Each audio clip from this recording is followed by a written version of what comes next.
La dignidad de los trabajadores y sus familias se construye luchando con fe por la Argentina del trabajo y la producción que todos nos merecemos.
¿Y lo sabías? La Plaza Miserere, conocida popularmente como Plaza 11, debe su nombre al combate de Miserere. Y ahora nos encontramos en una de las plazas más emblemáticas de la ciudad de Buenos Aires. Esta plaza tiene un montón de historia, Guillermo. Contanos, ¿qué pasó acá la tarde del 2 de julio de 1807? ¿Conocés las famosas invasiones inglesas? Sí. Bueno, en realidad hay toda una controversia al respecto porque para muchos historiadores hubo dos invasiones inglesas. Ajá. Una se desarrollaron en 1806. En ese momento, digamos, obviamente el gobierno de España estaba muy debilitado por los conflictos internacionales y se presenta la ocasión para que justamente, digamos, una tropa inglesa pueda hacer el intento de tomar la ciudad de Buenos Aires. Claro. Fracasa justamente luego de una enorme resistencia, más allá de haberse podido establecer durante un tiempo la ciudad, pero digamos, para muchos historiadores, más que una segunda invasión inglesa, hubo una primera, ya que en determinado momento se bloqueó el puerto de Buenos Aires. Entonces, ahora estamos hablando de que acá se dio la segunda invasión. ¿Qué pasó con la primera? La primera fue repelida después de haberse asentado y en algún momento, digamos, se establece la posibilidad de una militarización. Ajá. O sea, se reordenó a partir de la primera revolución todo lo que fue el sistema político, entre comillas, de la gobernabilidad de lo que ya para ese momento en el Virreinato de La Plata. En este segundo caso, si bien las tropas inglesas obtienen la victoria en esta plaza de Miserere, luego cuando intentan llegar a la ciudad, esa ciudad puede resistir esa invasión. Estamos hablando del famoso aceite. Claro, el famoso aceite o el agua caliente, porque imagínense que, digamos, un litro de aceite con lo que sale ahora, en ese momento era imposible tirarle ese aceite. O sea, nosotros estamos vinculando entonces lo que sería este acontecimiento en Plaza Miserere, el avance hacia lo que sería lo que vimos la ciudad y el centro de la ciudad de Buenos Aires en aquel instante. Ahí aparece, digamos, la resistencia, la victoria sobre los ingleses, pero no hay que entenderlo eso como solamente una coyuntura política, porque da origen a la militarización. Claro. La plaza está al costado de la avenida Rivadavia y justamente, contanos, ese monumento que vemos ahí, ¿qué es? No es casual, justamente no es casual. Con el paso de las décadas, ya en la década de 1820, fue nuestro famoso primer presidente. Windmill, windmill for the land, love forever hand in hand. El Rivadavia, el famoso sillón de Rivadavia. ¿Rivadavia fue el primer presidente? Fue el primer presidente, provisorio. Claro. El problema es que después... Pero se la interrumpió. Argentina, era todo lo que es Era hoy. lo que sería en ese momento la organización, la incipiente organización nacional. Era, digamos, había buena parte del territorio que todavía no estaba ocupado. Pensemos en la Patagonia, pensemos en Chaco, pero además es importante cómo se vincula Rivadavia en esa modernización con la ocupación de nuevos solares. De hecho, se creía que la Patagonia era un desierto, ni se sabía lo que era. Claro, y además existía una pretensión por parte de Chile como territorio propio, eso nos va a generar toda una controversia, o sea, estamos ante un Estado que todavía en 1820 no estaba organizado.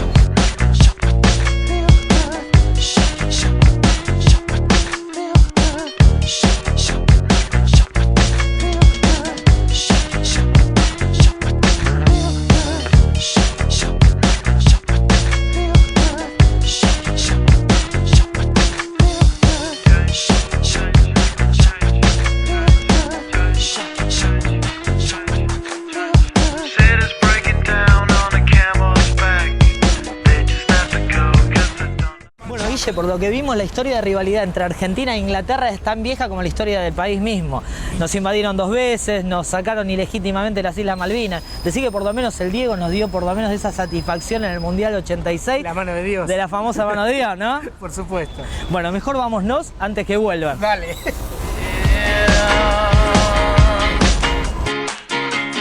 Laughing gas, these hazmats, fast cats, lining them up like ass crack. Ladies, ponies at the track, it's my chocolate attack. Shit, I'm stepping in harder this year. Yeah, bear repping in harder this year. Watch me as I gravitate. Ha ha ha ha ha. No, we gon' ghost town, this Motown with your sound. You in the blink, gon' bite the dust, can't fight with us. With your sound, you kill the ink, so don't stop, get it, until you chat it, hit it. Watch the way I navigate.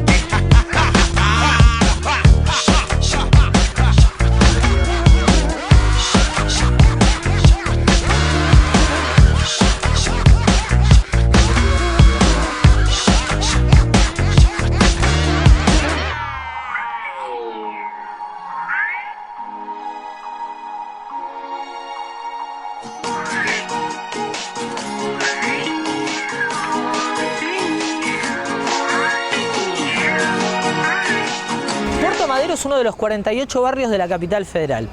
Debe su nombre a Eduardo Madero, comerciante, quien hizo 3 proyectos, uno de los cuales aprobó el presidente Roca, y con ese proyecto se hizo toda esta parte. Detrás de Puerto Madero se encuentra la Reserva Ecológica de Buenos Aires. Es importante rescatar que fue muy polémica en la década del 80 esta discusión de en dónde emplazar el puerto, si en esta zona o en la zona original. Finalmente esto se definió pensando en este sitio, y en particular fue importante porque se alojó acá un proyecto magnífico, pero que duró muy pocas décadas. Posteriormente se tuvo que desmantelar prácticamente las instalaciones y pasar a una nueva construcción del puerto en Puerto Nuevo, que se va a inaugurar más en la década de 1910. Yo me acuerdo, no hace tantos años, si hubiésemos estado en este mismo lugar, me parece que no hubiésemos estado parados sobre tierra firme, ¿no? No, para nada. Esto era el río que tenía que ver con una entrada y que justamente esto fue cambiando con el tiempo, y después hubo un nuevo proyecto ya en los años 90, en 1990, donde se cambió el perfil de este barrio en particular. Hoy Puerto Madero es uno de los lugares más caros de la ciudad de Buenos Aires, pero a pesar de eso, esto está todo por hacerse todavía. Si miramos para allá, podemos ver que todavía están construyéndose algunos edificios. El contraste entre lo moderno y lo viejo es evidente.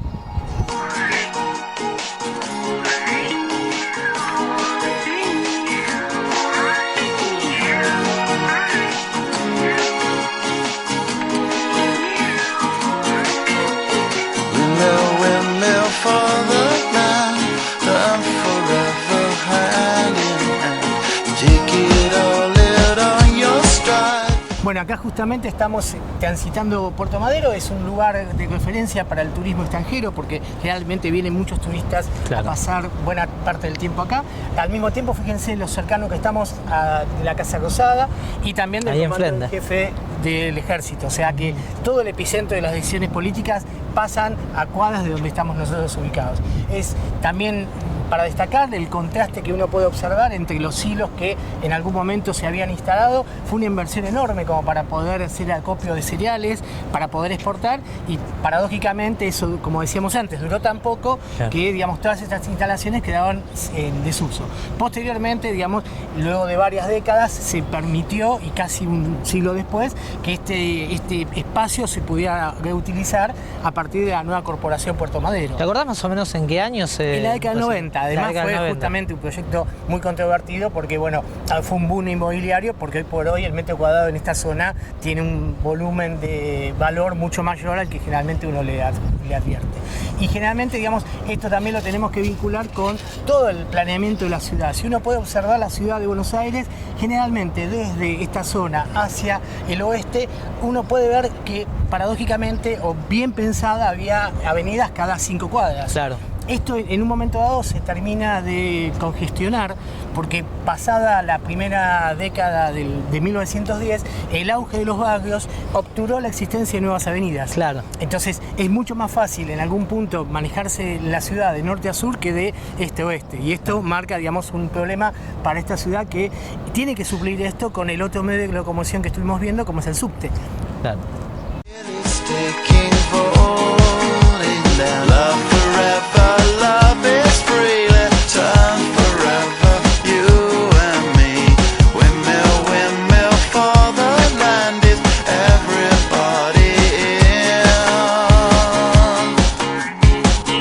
¿Sabés cuántos museos hay en la ciudad de Buenos Aires? La respuesta te la cuento cuando volvamos.